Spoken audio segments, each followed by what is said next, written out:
Camp लगाएगी। हेमंत सोरेन ने लगातार 2 दिनों तक पार्टी पदाधिकारियों के साथ बैठक की और कई दिशा निर्देश दिए, लेकिन जेएमएम की इस बैठक के बाद एसआईआर पर एक बार फिर झारखंड की सियासत गर्म है। देखिए रिपोर्ट।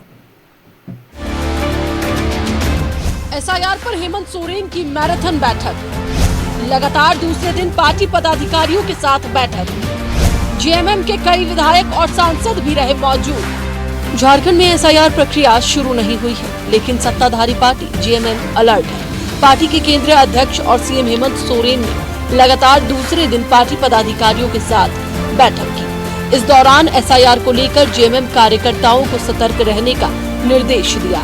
जेएमएम ने कहा है कि जिला स्तर भी बैठकें होंगी, वहीं जरूरत पड़ने पर जागरूकता कैंप भी लगाया जाएगा। जेएमएम ने कहा कि एसआईआर बीजेपी का टूल है।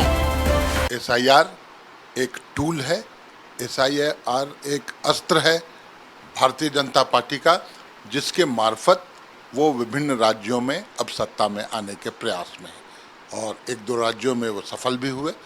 तो इस मामले की गंभीरता को माननीय मुख्यमंत्री महोदय ने समझा और उनके निर्देश पर पार्टी ने बैठक बुलाई। इधर एसआईआर का विरोध कर रही कांग्रेस ने भी बीजेपी पर हमला बोला है। कांग्रेस ने कहा है कि एसआईआर एक साजिश है, जिसके सहारे बीजेपी सत्ता में आना चाहती है।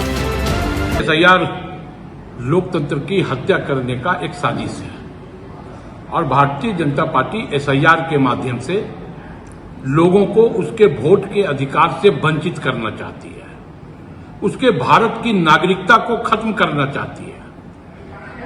भारतीय जनता पार्टी यह चाहती है कि निम्न वर्गीय मध्यम वर्गीय परिवार के लोगों को जो राशन से अनाज मुहैया हो रहा है वो अनाज रुक जाए। झारखंड में प्री एसआईआर की प्रक्रिया चल रही है। करीब 75% वोटरों की पैरेंटल मैपिंग हो चुकी है, लेकिन झारखंड में एसआईआर नहीं होने देंगे कहने वाली कांग्रेस ने अब तक प्री एसआईआर की प्रक्रिया का विरोध नहीं किया।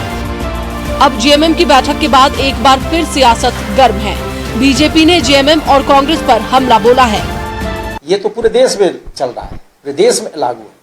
जहां भी लग रहा है कि बांग्लादेश घुसपैठिए हैं, अनावश्यक अप्रवासी लोग हैं, जिनकी यहाँ कोई जरूरत नहीं है, जिन्होंने नियम विरुद्ध यहाँ पर आकर अपना आवास बनाया है, वैसे लोग चिन्हित हो रहे हैं।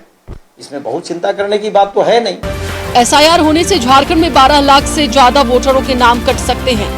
यह आशंका खुद निर्वाचन आयोग ने जताई है। ऐसे में बंगाल चुनाव प्रचार से लौटने के साथ ही हेमंत सोरेन एक्टिव हो गए हैं। उन्होंने कार्यकर्ताओं को निर्देश दिया है कि हर योग्य नागरिक का नाम मतदाता सूची में जुड़वाएं, त्रुटियों को ठीक कराएं और किसी भी पात्र मतदाता को छूटने न दें। न्यूज़ 11 भारत के लिए रांची से शहनवाज अख्तर और रुचि शर्मा की रिपोर्ट।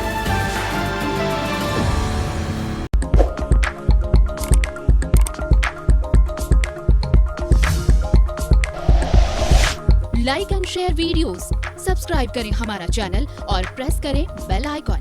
न्यूज़ 11 भारत, सच है तो दिखेगा।